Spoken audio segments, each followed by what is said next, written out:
Olá, eu sou o Sérgio Brandão, curador internacional da Mostra Ver Ciência, e eu estou aqui com o Zé Renato Monteiro, meu parceiro e amigo de tantos anos, curador nacional da Mostra, para apresentar a sessão 3 da Mostra Ver Ciência 2021.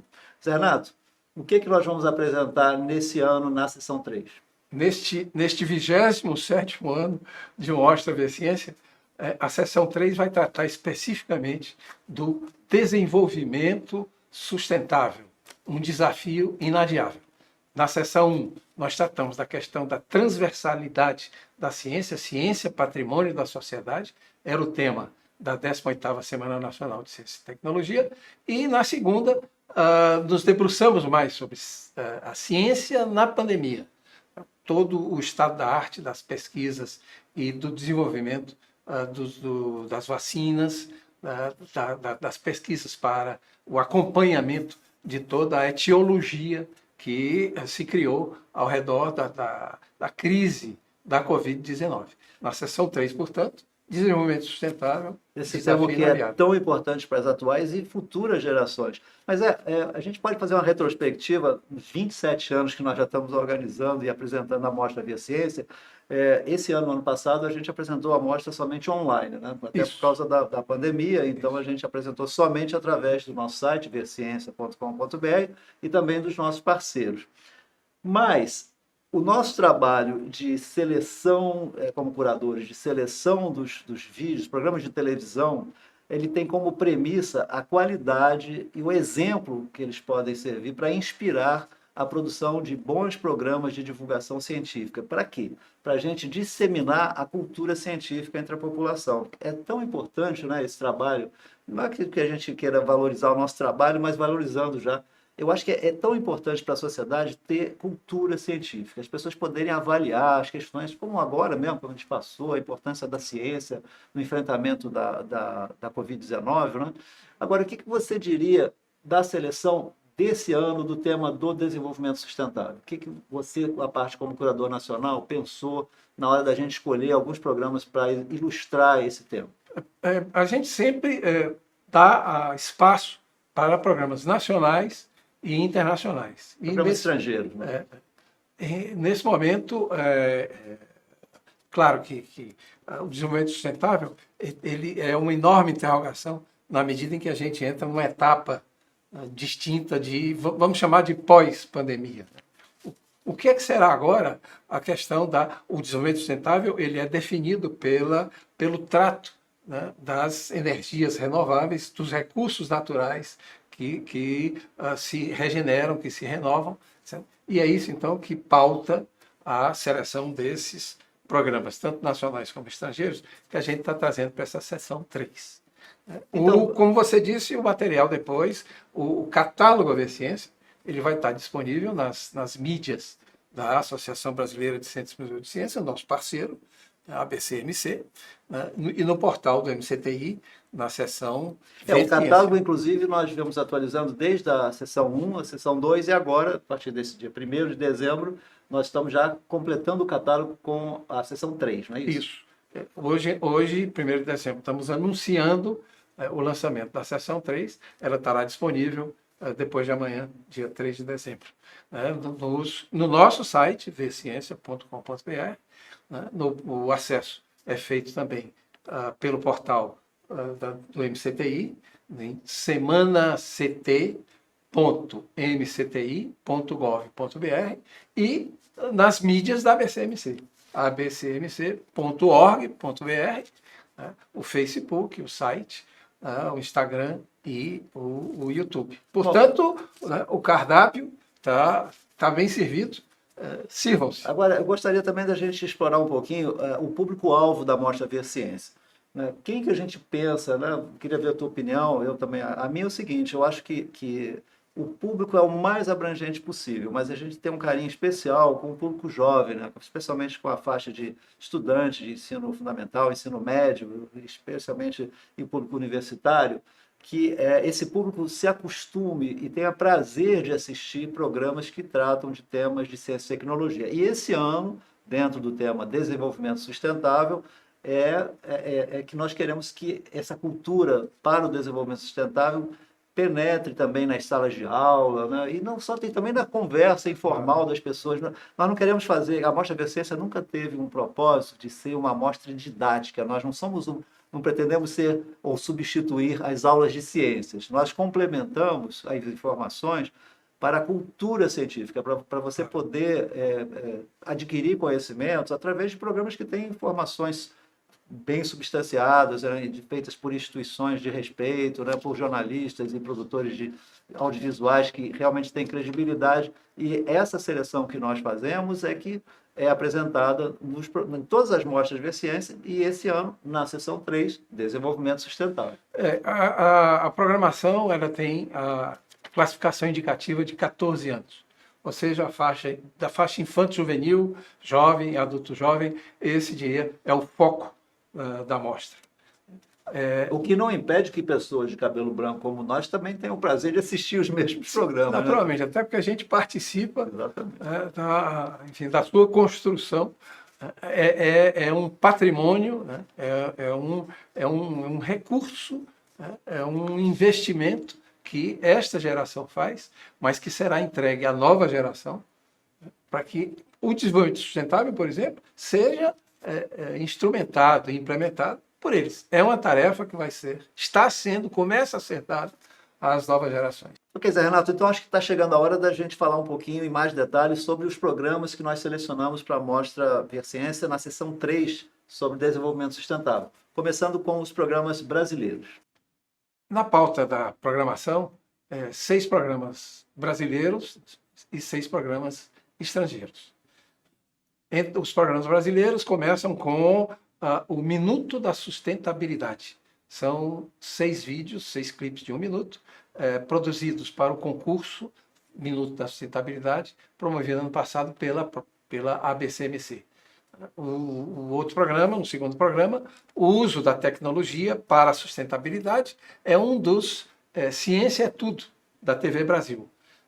Em seguida, do Canal Saúde, o Tocando a Real, que trata dos resíduos sólidos.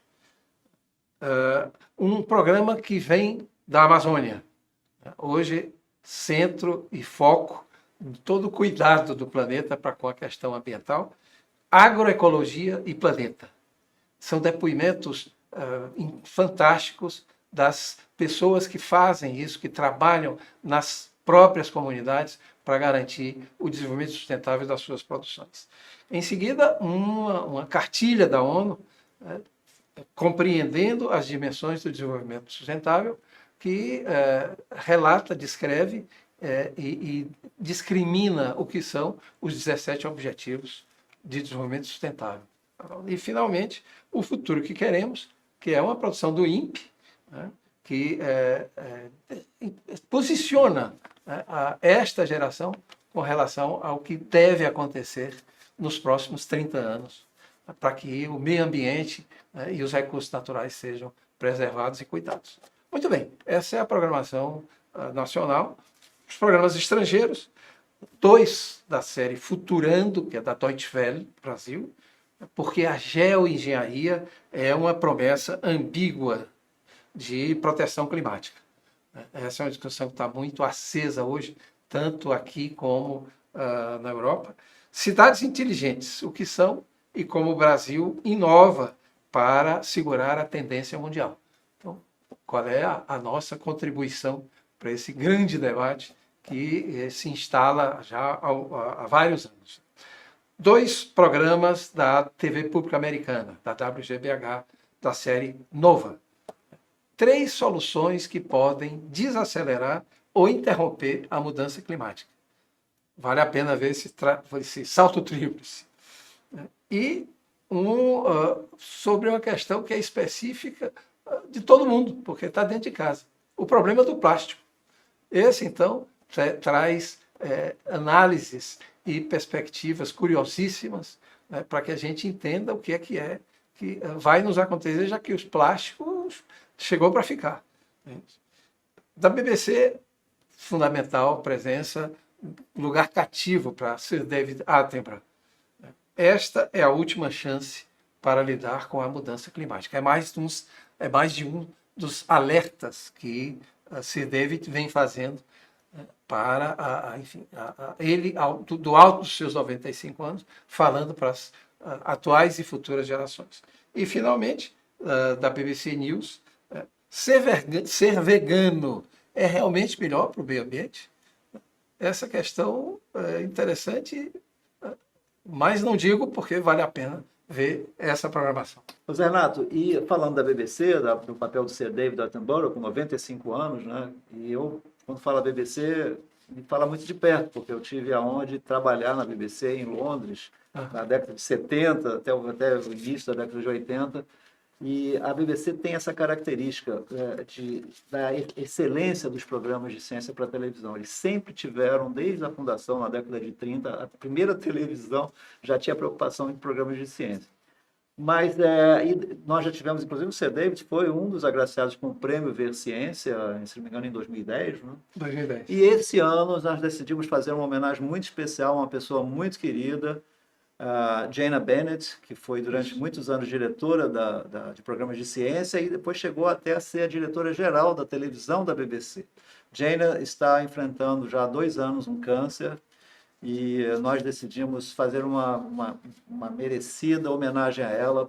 Ela sempre foi uma parceira de primeira hora, desde a primeira Mostra Ver Ciência, em 1994, e agora nós estamos com ela enfrentando uma doença que nós esperamos que ela ainda possa se recuperar, mas é uma mais do que merecida homenagem, o Prêmio Ver Ciência 2021 a Jana Bennett. Bom, então, para a gente encerrar essa nossa participação aqui, que tal vocês assistirem agora o trailer que nós selecionamos da mostra, da sessão 3 da Mostra Ver Ciência 2021. Espero que vocês curtam e depois assistam todos os outros programas na íntegra, só clicando lá nos links que vão estar nos nossos sites. Olá!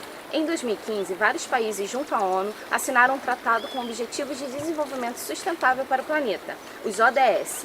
Um deles propõe um acesso universal e igualitário à água potável, apoiando a participação das comunidades para melhorar a gestão da água e do saneamento.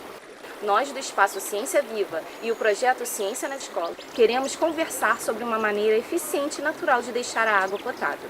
A moringa é uma planta indiana que se adaptou super bem ao nosso clima. Ela tem substâncias que servem como coagulantes de impurezas que eliminam alguns tipos de bactérias.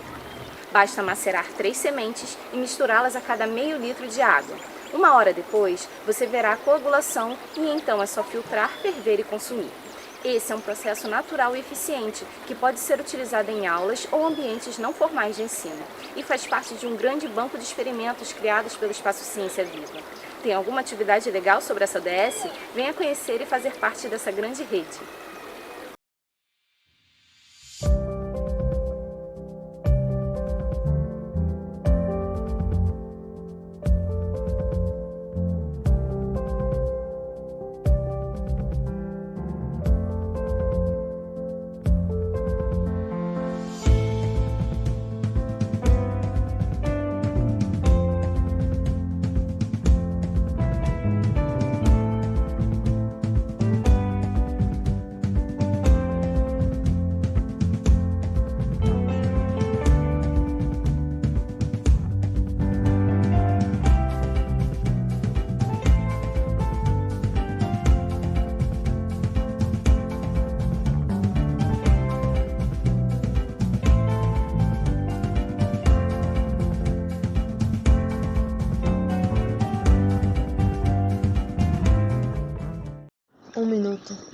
Tempo mais do que suficiente para você tomar uma decisão. Em menos de 1 minuto assinamos um contrato. Em 1 minuto você consegue articular milhões de pensamentos. Em 1 minuto você consegue se convencer se sim ou se não. Em 1 minuto você pode mudar. Com 1 minuto, nesses 60 segundos, o ciclo reinicia. Pare e admire. Busque uma direção. Você pode encontrar o amor, você pode garantir a vitória, você pode fazer a diferença. O que você tem feito com o seu tempo? Com o que você tem passado seus minutos?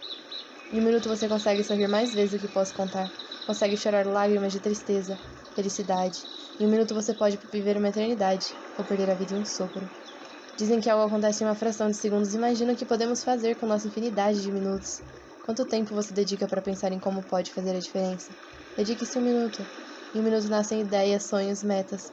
Doe seu 1 minuto para pensar em uma meia diferente. Se entregue e ganhará horas se sentindo realizado pensando em como poderá mudar o mundo, 1 minuto por vez. There's a solution to climate change.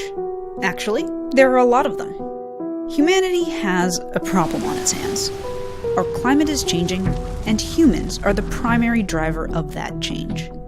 Even thinking about how to solve this problem can feel overwhelming.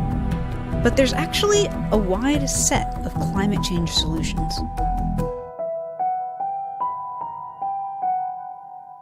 One way to think about solving this crisis is to boil it down to trying to minimize suffering from climate change-related impacts. Now, some life on the planet is already grappling with the early consequences of climate change, and some populations are worse off than others. If we do nothing, the consequences are just going to get even worse. But there are a few things we can do. Think of it as 3 kinds of speed bumps we can build to slow and possibly stop us from getting to a really bad outcome. The first speed bump is prevention, which may have the biggest effect. This is where we stop putting greenhouse gases in the atmosphere, and where technologies like wind, solar, and nuclear energy come in. Prevention would likely be the cheapest and most straightforward solution. Bring our emissions to zero, fast, and a lot of the worst consequences of a warming world would be avoided. The problem? It's probably too late to prevent climate change entirely. People have already added a lot of carbon dioxide to our atmosphere, enough to warm the planet by more than 2 degrees Fahrenheit. In fact, our planet hasn't had this much CO2 in the air for millions of years. We might need something more.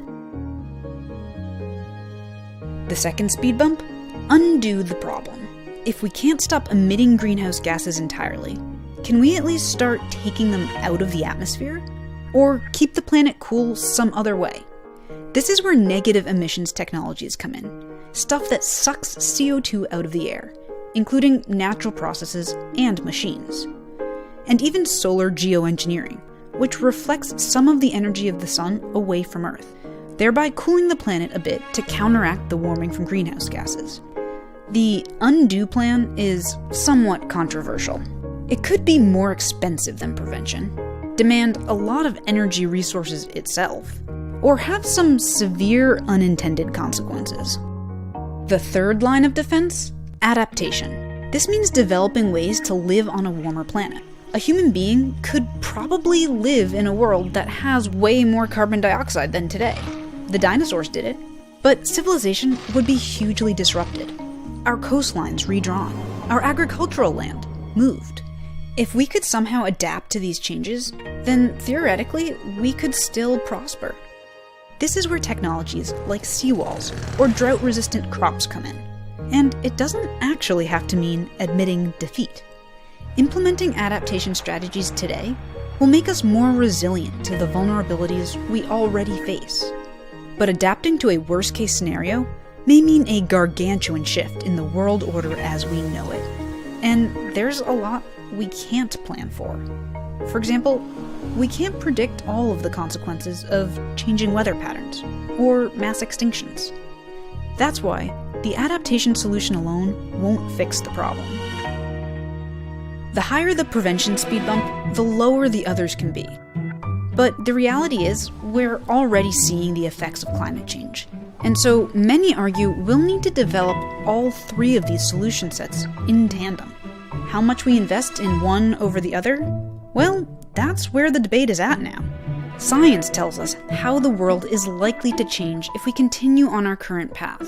But we also have the knowledge and tools to change that trajectory, if we choose to use them. Follow us on social to watch our next episodes that dive into the solution sets on preventing, undoing, and adapting to climate change. Wir wollen das Leben der Menschen verbessern. Nós queremos melhorar a vida das pessoas. Em poucas palavras, eu diria que esse é o objetivo de uma cidade inteligente. Mas para isso é importante que os cidadãos possam explicar exatamente o que eles querem, em que tipo de cidade querem viver. Então, começa o processo e podemos projetar uma cidade com base nessas necessidades. Auf Basis dieser Herausforderungen. Suponha que você é o prefeito de uma cidade e deseja torná-la uma cidade inteligente. É preciso observar os seguintes pontos. Primeiro, a cidade deve estar digitalmente conectada. Para isso, é preciso coletar dados por meio de sensores, por exemplo, em carros ou em semáforos, para monitorar o tráfego. Ou ter estações de medição espalhadas pela cidade toda, para determinar o nível de poluição do ar. Em uma cidade inteligente, há em grande parte a combinação dos diferentes sistemas urbanos. Na maioria das vezes, isso significa sistemas de mobilidade, habitacionais, administrativos, energéticos, educacionais e assim por diante. Qualquer coisa que afete o cotidiano dos cidadãos pode ser digitalizada. Mas somente reunir esses dados todos não é suficiente. Eles precisam ser processados, analisados. Então, a partir dessas informações, é possível achar soluções inteligentes para a cidade, como postes de luz que acendem quando alguém se aproxima ou restrições automáticas de tráfego quando a poluição estiver muito elevada. De acordo com o ranking feito pela consultoria Urban Systems, ano passado, a cidade inteligente brasileira que mais se destacou foi Curitiba. E a gente vai conversar com o Fabrício Zanini, do Instituto Brasileiro das Cidades Inteligentes. Fabrício, muito obrigado pela sua participação aqui no Futurando. Então, quer dizer, né, que o Brasil tem evoluído bastante nesse sentido. Olá, Maurício, tudo bem? Obrigado pela oportunidade. Sim, o Brasil tem evoluído, né? As cidades, na última década, têm focado muito nessa questão da transformação. As prefeituras, os governos, eles estão percebendo que a tecnologia realmente é um pilar de transformação e estão buscando constantemente evoluir. A gente tem vários exemplos no Brasil, vários exemplos positivos, na qual a tecnologia e a transformação da cidade numa cidade mais inteligente tem proporcionado a evolução da cidade, um benefício direto ao cidadão e a criação de um ecossistema positivo de inovação e de transformação da economia e das cidades como um todo no Brasil. Agora, Fabrício, quando a gente fala de cidade inteligente, tem muitos perfis, né? Uma cidade que é considerada inteligente porque investe no verde, porque investe na tecnologia. O que eu queria saber de você é qual o perfil da cidade inteligente brasileira, o que caracteriza a cidade inteligente no Brasil?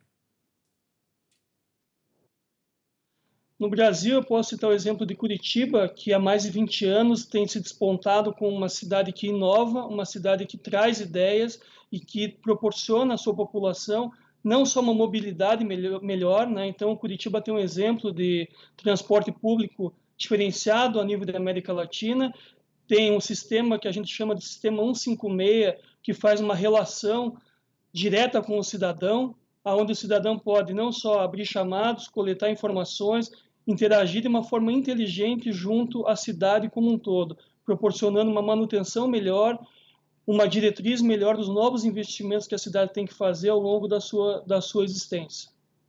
Além da questão da participação do cidadão, a gente tem um exemplo muito forte aqui em Curitiba, que é a questão da saúde, onde a gente tem mais de 150 locais que atendem a população, e hoje a população não só tem um prontuário eletrônico, mas ela interage através de um aplicativo mobile, verificando a sua carteira de vacinação, agendando horários, proporcionando realmente uma relação inteligente da população com o sistema de saúde da cidade. Muito obrigado, Fabrício, mais uma vez pela participação aqui no Futurando, e a gente torce aí para ver muitas outras cidades se destacando nesse ranking nos próximos anos. Obrigado mais uma vez, um abraço a todos. 3, 2, 1. Fui ali na lojinha e comprei essa caneta. Me deram essa sacolinha plástica. Legal, né? Assim eu posso levar a caneta sem perder. Só que não! Você já pensou que essas sacolinhas plásticas que recebemos a cada coisinha que a gente compra pode ser um dos maiores problemas para o futuro da humanidade? Hoje vou te contar como o lixo e o plástico são preocupantes e o que podemos fazer para evitar que isso se transforme numa ameaça ao nosso planeta. Vamos começar com o que é lixo. Resíduos sólidos é o nome no âmbito técnico para lixo. É tudo aquilo que a gente joga fora, que é considerado inútil e sem valor. Lixo pode ser chamado de resíduo ou rejeito. E as diferenças entre resíduo e rejeito é que resíduo sólido é o lixo, que resulta de atividades diárias domésticas e comerciais nos centros urbanos e que pode ser reciclado e reutilizado. E rejeito é tudo aquilo que não se pode reciclar. Os rejeitos devem ser enviados aos aterros sanitários. Ah, Rafa, eu sei que hoje em dia temos tecnologias disponíveis para que o lixo seja reciclado. Então por que você diz que isso é um problema? Vou lhe explicar onde está o problema. Mas antes, é preciso saber que os resíduos reutilizados ou reciclados precisam ser separados para que possam ser aproveitados. E no Brasil, como em quase todos os países, existem leis e toda uma política governamental sobre isso. A lei que instituiu a política de resíduos sólidos ajuda muito a sociedade brasileira a caminhar em direção à sustentabilidade. Também existe um instrumento dessa lei que é fundamental, o Sistema Nacional de Informações sobre a Gestão dos Resíduos Sólidos. Existe ainda o Sistema Nacional de Informações sobre o Meio Ambiente e o Sistema Nacional de Informações sobre Saneamento Básico, coordenado pelo Ministério do Desenvolvimento Regional. Mesmo com todas essas ações e políticas, o Brasil é o quarto país que mais produz lixo no mundo. Está atrás apenas dos Estados Unidos, da China e da Índia. E um problema grave é que no nosso país mais de 2,4 milhões de toneladas de plástico são descartadas de forma totalmente irregular. Outra grande questão é que nem a Política Nacional de Resíduos Sólidos conseguiu modificar o fato que cerca de 80% do material que vai para aterros poderia ir para a reciclagem. E mais ou menos 40% de todo o resíduo gerado no país ainda é depositado em locais considerados inadequados. Vamos entender um pouco sobre o processo de reciclagem. Os resíduos são atualmente divididos em algumas categorias. Matéria orgânica são os restos de comida, papel higiênico usados em embalagens de papel sujas de comida, além de madeira e outros materiais encontrados na natureza. Entre os materiais recicláveis, temos o papel, que são as caixas, embalagens, os jornais e as revistas. O plástico, na forma de garrafas, sacolinhas, embalagens e objetos. Temos também o vidro, o metal e outros materiais. As lixeiras coloridas que a gente já tem em alguns lugares são um tremendo avanço, uma conquista recente em termos da história do lixo aqui no Brasil. Mas essa conquista ainda é muito tímida, já que são poucos os municípios do Brasil que oferecem esses sistemas de coleta seletiva. Se sua cidade não tem coleta seletiva, você pode tentar contato com cooperativas de catadores, por exemplo. As cores da lixeira são azul, papel, vermelho, plástico, verde, vidro, amarelo, metal, preto, madeira, laranja, resíduos perigosos como pilhas e baterias, branco, resíduos de hospitais e serviços de saúde, roxo, lixo radioativo, marrom, lixo orgânico, cinza, lixo não reciclável, que são os rejeitos, como as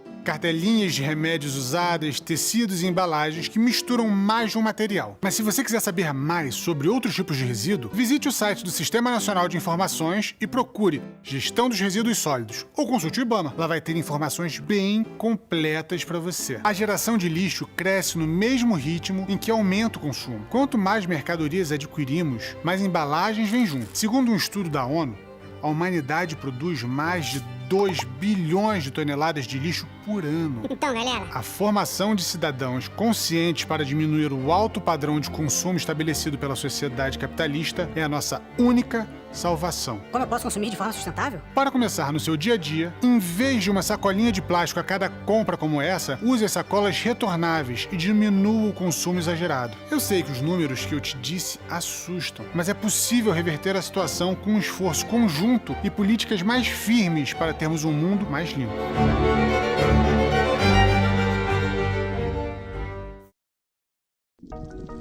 The oceans are swimming in it. Rivers are choked with it. Coastlines are collecting it. Landfills are clogged with it. Our trash bags are filled with it. And it's even floating in the air we breathe. Imagine spreading out 9 billion metric tons evenly. We could cover an area the size of Argentina or California 6 times over. It's plastic, the material we can't seem to live without that also lasts longer than a lifetime. Plastic can take hundreds of years to break down, and even then, only into microparticles. It's hurting animals. It's in our food chain. Plastic is everywhere.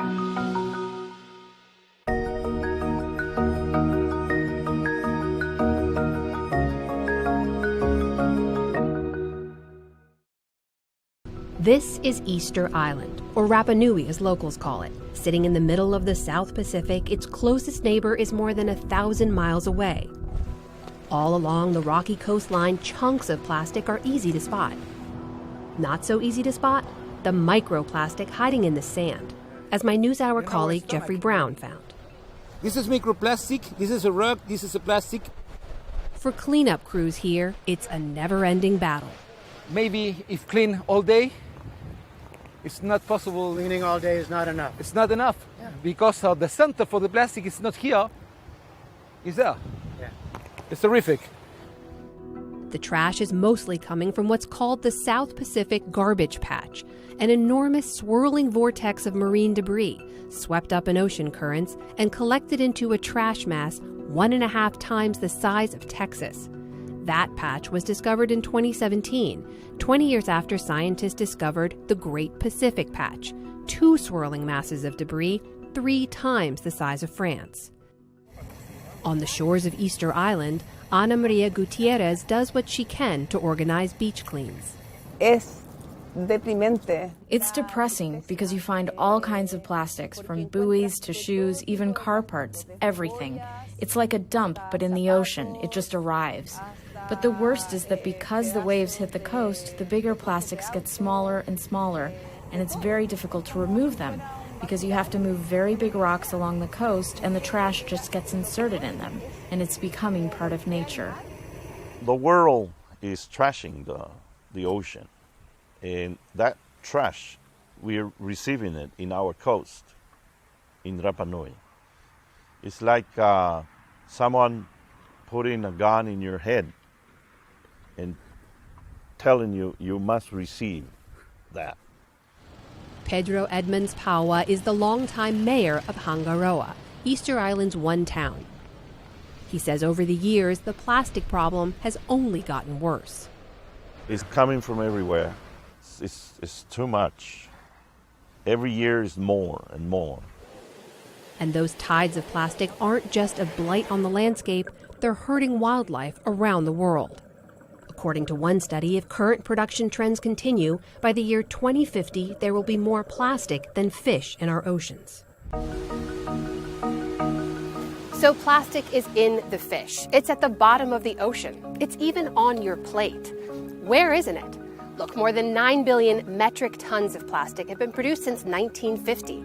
That's the weight equivalent of 27,000 Empire State Buildings or more than 1 billion elephants. As Becca Fong of Seattle Public Utilities explains, even the best recycling system isn't perfect. It's geared to capture certain types of plastics of certain sizes. And if it doesn't fit into those categories, it's not really recoverable. So speaking of certain sizes, something like this, a tiny little plastic straw. Where does something like that straw fit? We don't routinely put a straw in a drink. We ask everybody, would you like a straw? And they can always have one. And these are the new compostable straws. They are made from plants. But the compostable straws aren't a perfect solution. I challenge you to suck a milkshake through that straw and see if you can make it. That's not easy. It's pretty hard. Yeah. From Easter Island to Tybee Island, one thing is clear. Everyone we spoke to over the last year agreed the willingness to find solutions exists. When we asked if the plastic problem can be solved, this is what we heard. This is not some rarefied scientific principle that people are going to struggle with to try to understand. This is a nuts and bolts infrastructure, jobs, investment, markets, regulatory challenge that can be solved. I think it needs to be fundamental change across the board that's going to be hard, and I think it has to include reducing the amount that we're producing, or at least the amount of waste, having better waste management that builds more into a circular economy, and cleanup. And I think we need people at every level of government, the citizens, and the industry all working together in order to do it. If we can solve the plastic problem, I think that's going to make an enormous difference, not just to turtles, but to the entire marine ecosystem. And at the end of the day, we rely on the seas so much that if we damage the seas to the point where we kill the seas, we're not going to survive either. I think we have a chance, in a way, on this island that has the same environmental problems as the rest of the world. If we can find solutions here, there is a hope for the rest of the world. I feel that lots of people are at a point where they don't like what they see. There is real willingness to change behavior, to do things differently, and I think there are many, many ways we can do it that still allow us to have the good life. Do you think we can fix it? Yes. Experts say it will take everyone at every level, governments, businesses, and individual citizens working together to make a difference. But the question remains, will we take those big steps to bring about big change and ultimately fix the plastic problem?